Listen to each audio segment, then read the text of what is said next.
monetizing digital services since 2004, boosting the entertainment industry by making digital content accessible for everyone. AWG, where innovation meets monetization. Welcome to the Human Capital Innovations Podcast. We're your source for personal, professional, and organizational growth and development, where we share original research, explore industry trends, and interview executives and thought leaders from across the globe. We hope you join us often for practitioner-oriented content around all things related to leadership, HR, talent management, organizational development, and change management. Maximize your personal and organizational potential with Human Capital Innovations Podcast.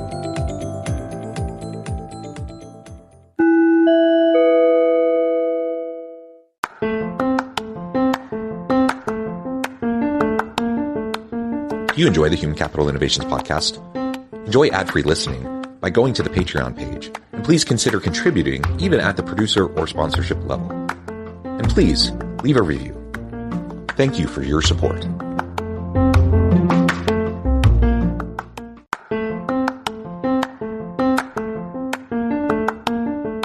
Welcome to the Human Capital Innovations Podcast. In this HCI Podcast episode, I talk with Adam Riggs about remote work and persistent virtual space in 2023.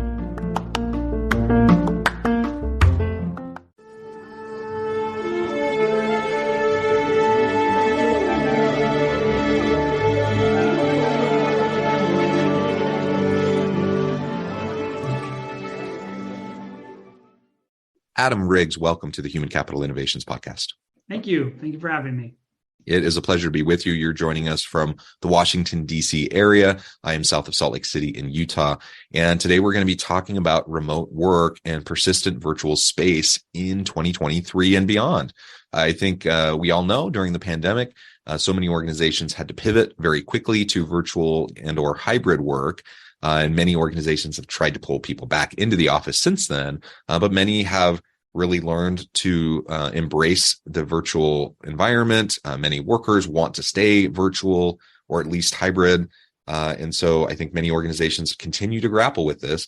And as I look into the future, obviously I don't have a crystal ball, but as I think about the trends even preceding the pandemic, certainly since the pandemic, as it launched us further into this space and looking at 5-10 years plus down the road, I mean, I don't see that this is going away. I think it's only going to become more prevalent.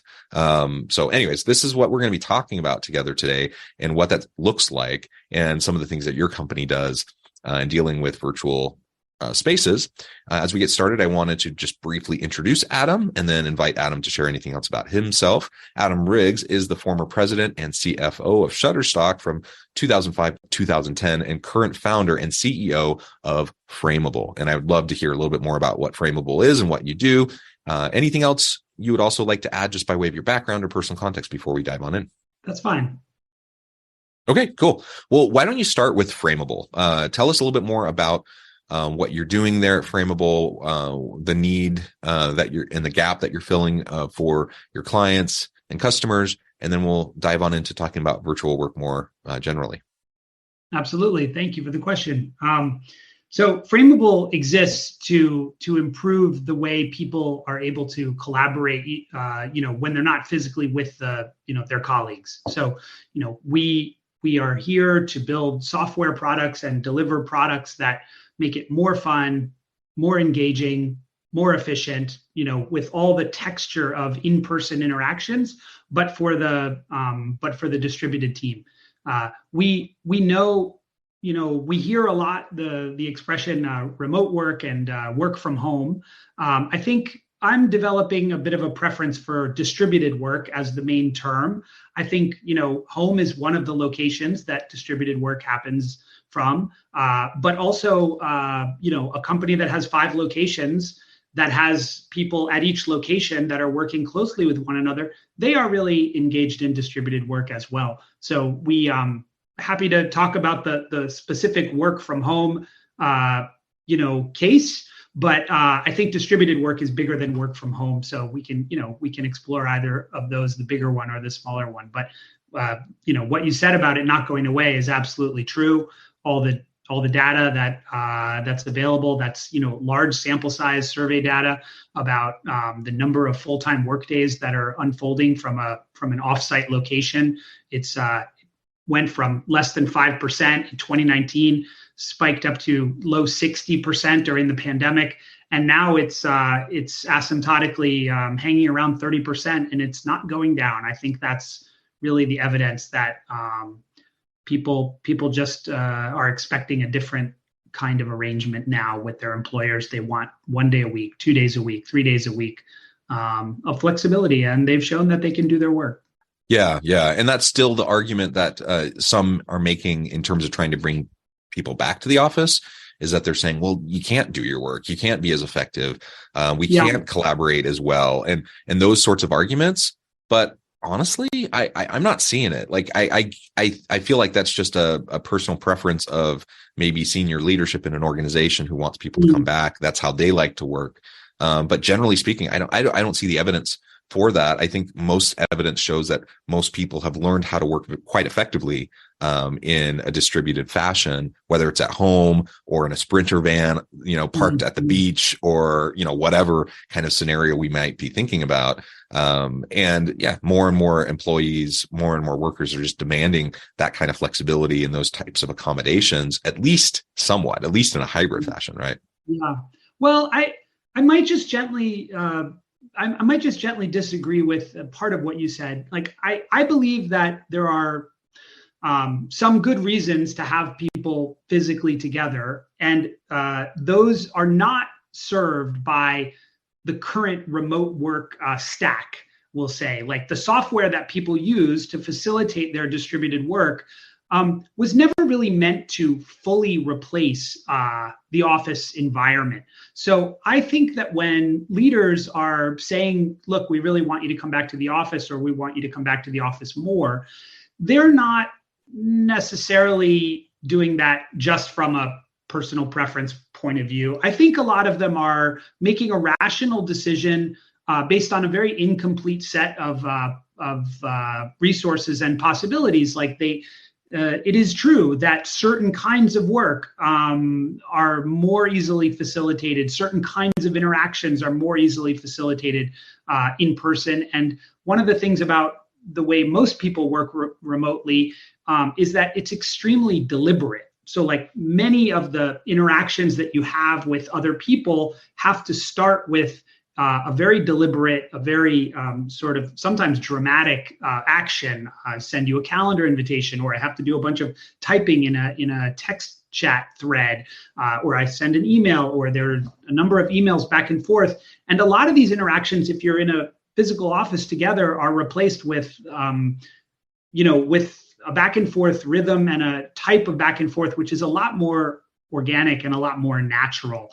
Not in every case. So what we want to do as a company, what Frameable wants to do, is bring a lot of those types of interactions to the distributed workforce. So we're basically saying, there's nothing wrong with managing a calendar. There's nothing wrong with having scheduled meetings, but it's not natural and it's not sustainable to have a full day of scheduled meetings every single day, day after day, and have that be your remote work experience. So our technology makes it easy to have spontaneous or very lightweight interactions, either in between or potentially instead of all of that scheduled, all of those scheduled slots. And that's what we do. Sure, absolutely. Yeah. And there's certain types of work that are better facilitated that way, as you said, with the current stack, with the current technologies that are being utilized largely in most organizations. But so much of the work that so many people do doesn't need that all the time. It might be useful sometimes, but not necessarily all the time. And I do think that it ignores the reality that there are new stacks, there are new technologies, there are new software systems, they're just like yours and others that are helping us to do this better. And it will only get better and better and better as time goes on. So where we're at today is so much better than it was 3 years ago. And where we'll be at in 5 years, I suspect we'll just be light years ahead of where we're at today in terms of how we can do distributed work, virtual work, in more authentic genuine collaborative ways.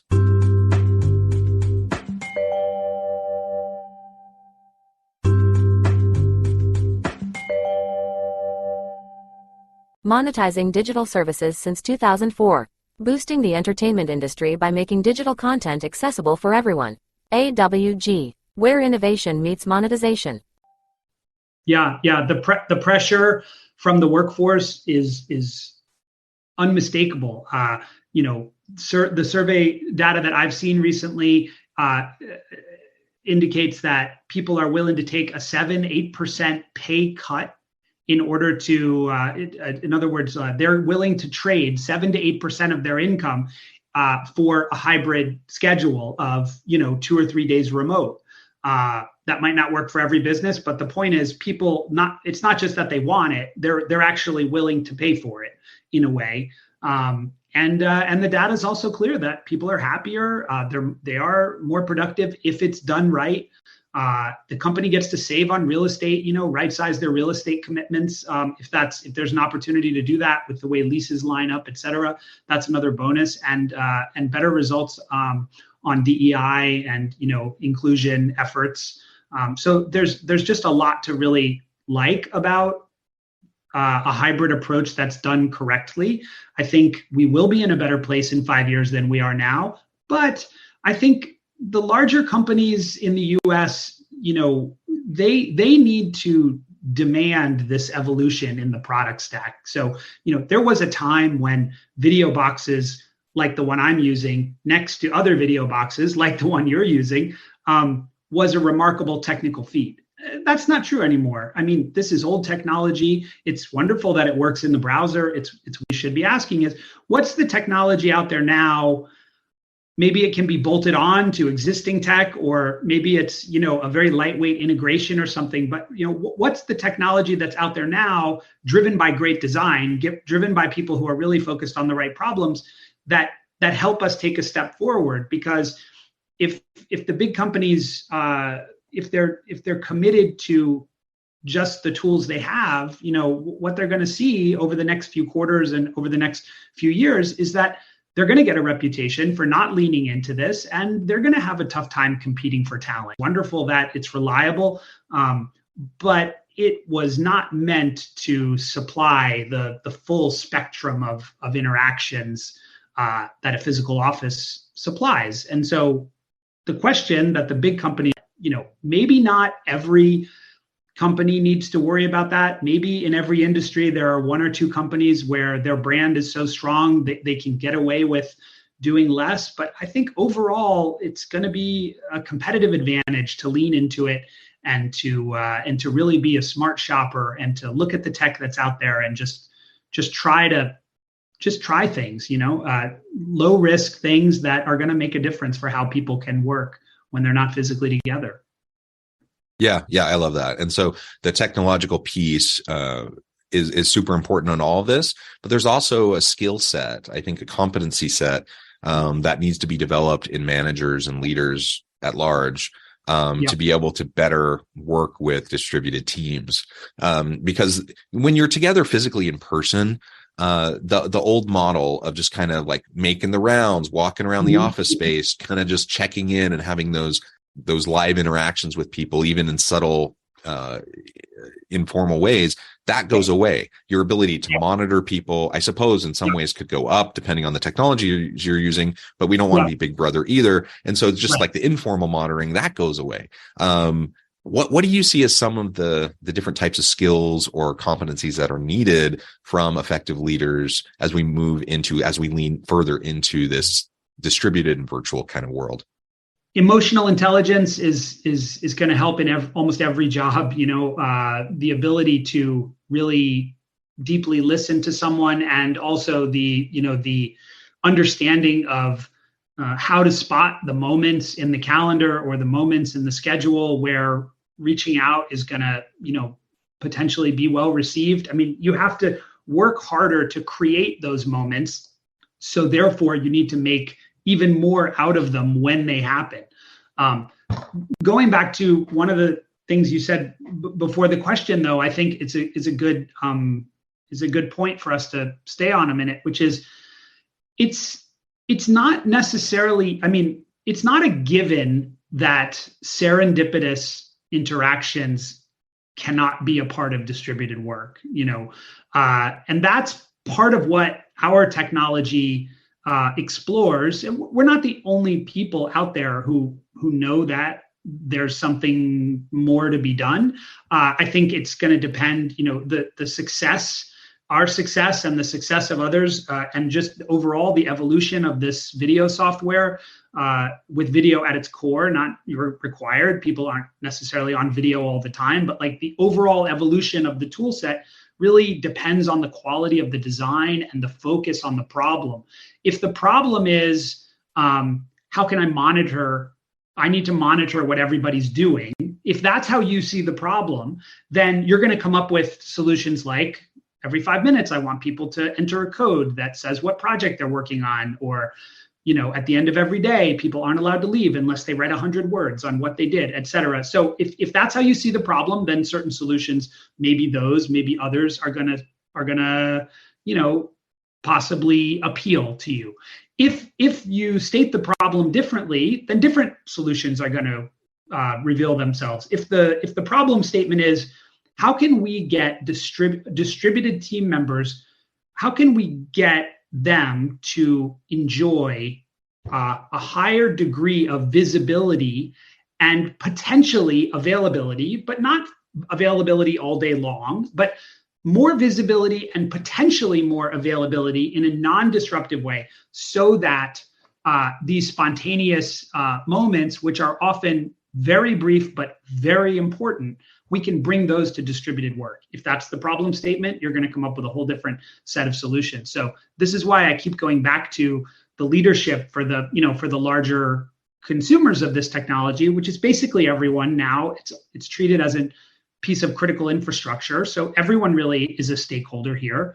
And I think based on the type of business you run, and based on the kinds of interactions you want to support, the full spectrum with texture and, keeping the fun. I mean, no one thinks it's fun to commute to work, but many people think it's fun to be at work with a committed group of colleagues who are trying to do something hard and trying to do it together because they couldn't do it alone. I mean, that is fun. So everybody needs to focus on how can we bring that to the distributed model. And it's going to be a combination of managers need to, evolve how they manage, the technology companies need to evolve their products, and the leadership need to stop jumping up and down and saying everybody back 5 days a week, as you pointed out, and need to be a bit more flexible and a bit more open to, controlled experiments and measuring, what happens.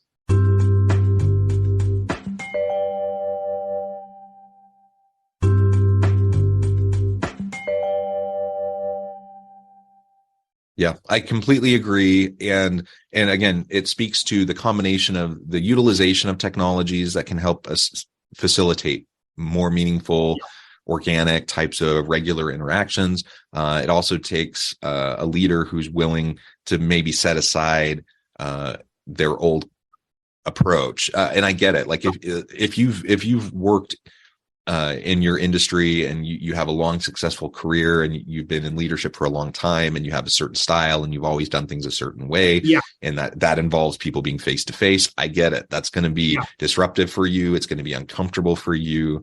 But just like everyone else, we have to be able to pivot. We have to be able to adapt. And just like, a generation or two ago, the top-down command control kind of an approach towards leadership was much more dominant. Over time, it's moved more towards, collaborative teams and empowerment and employee engagement and those sorts of things. This is just another shift. Like we're moving away from the tight control, like butts and seats, who's in their office, from X hour to X hour. Like distributed work isn't just about not being physically in the office. It's also about, not just flexibility in terms of geographic location, but flexibility in terms of scheduling and time of day. And like when you're working on stuff, like people like the flexibility to be able to meet the needs of their family or, their community, their neighborhood, and do really cool work. And sometimes that requires synchronous collaborative activities, and sometimes it doesn't. And so giving people that opportunity is just really important. It requires you as a leader to let go of some control, to be comfortable with letting go of some of that control. But I think that, generally speaking, whether you're face-to-face or distributed, hybrid, remote, whatever configuration, I think the more effective leaders are the ones who are willing to engender trust within their teams and let go of control and empower their people, right? Yeah, agreed. As we move into the last few minutes together, I'm just wondering if there's anything else you would like to share with me or the audience about your particular technology and framework for helping with this, and how this can be, one of perhaps many tools and options that are available to people as they're trying to figure out how to do this more effectively. Yeah, absolutely. Our company makes two related products that I think are worth describing. So we have a virtual event product that's for virtual events and hybrid events that have and all events follow this. They have a beginning and an end. They have an agenda or a run of show of some kind, a set of objectives, but they are finite. And then we have a related product, which is called Spaces. Frameable is the company name and Spaces is the product name, which is this persistent virtual space where people can do work of all different kinds. They can be students studying. We have universities who use it this way.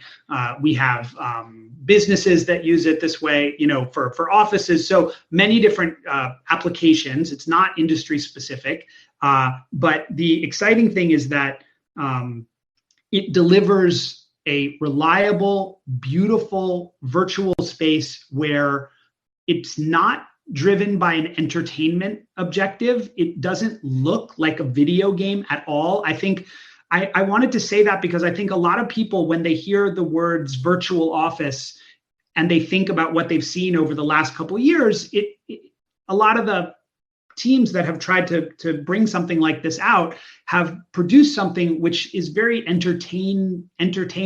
That's not a word, but entertainment driven. And I think the problem with that from our perspective is that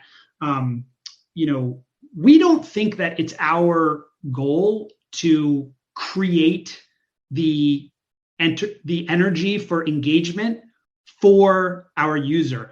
We believe that if we give them an environment where they can easily collaborate when they want to, work alone when they want to, etc., that the energy will come from the work itself. So in other words, we don't have to turn work into a game. We need to create a beautiful space where people can do what they need to do. And if it's alone, they can do it alone. If it's together, they can do it together. So the reason why I mentioned the event side of our business is because this is a unique advantage for us in the marketplace, is that we support so many events of so many different types and sizes that we have a huge reservoir of learnings, high level as well as all the way to the user interface that help us design a better product, because we have a lot of experience watching and listening to customers describe the kinds of interactions that they're comfortable with in various circumstances and why certain features and certain types of certain design choices are going to work well for them or not work well for them. So the DNA of our virtual office product, Spaces, is very similar, almost like identical twin level similar to the event business, and nobody else has the event business to drive that unique set of insights. So that's why when you come to our website and you look at the Spaces product, you will be immediately impressed with how clean and modern it looks, how minimalist it looks. It's like, it's not meant to entertain you, it's meant to help you do what you need to do. And it's almost like transparent technology. Last thing I want to mention is that we know that we can't really expect people to switch where they get their video boxes from. We are very focused on an integration with Microsoft Teams. We're going to be rolling that out soon. This is important to us because, we know that, again, this is critical infrastructure for large companies. If they're already committed to Teams, then they're only going to be interested in what we do if there's an integration. So we have that integration on the way, and Zoom and WebEx and other technologies that we might integrate with behind that will be, maybe for later this year. But we're trying to meet people where they are. Adam, this has just been a really great conversation. I really appreciate you taking the time to meet with me and share all of this with me and my audience. Before we wrap things up, I just wanted to give you a chance to share with the audience how they can connect with you and your team, and then give us the final word on the topic for today. Thank you, John. www.frameable.com, FRAMEABLE, like a picture frame, frameable.com. And then under products, we have two products there. We have Spaces and we have the event side.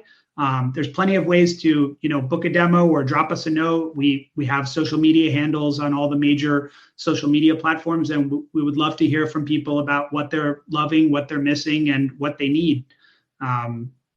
Distributed work is here to stay, whether it happens at a small office, from one small office to another, or whether it happens from a small office to a house or a big office to a house. I mean, these are configurations that we need to support as employers, and that's true for small businesses, and it's also true for the largest companies in America. And it's really, the ball's in their court. If they embrace it, they will develop a competitive advantage, which will be very difficult to take away. If they look down or look away, somebody else will. Yeah, excellent. Thank you, Adam. And it's been a pleasure. I encourage the audience to reach out and get connected, find out more about what Adam and his team can do for you. And as always, I hope everyone can stay healthy and safe, that you can find meaning and purpose at work each and every day. And I hope you all have a great week. Do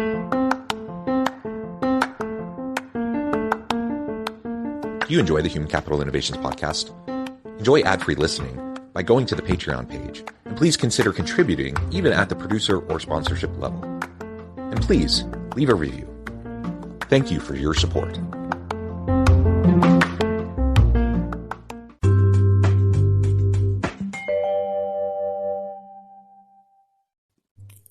Thanks again for joining us for this episode of the Human Capital Innovations Podcast. I hope you stay healthy and safe and that you have a great week.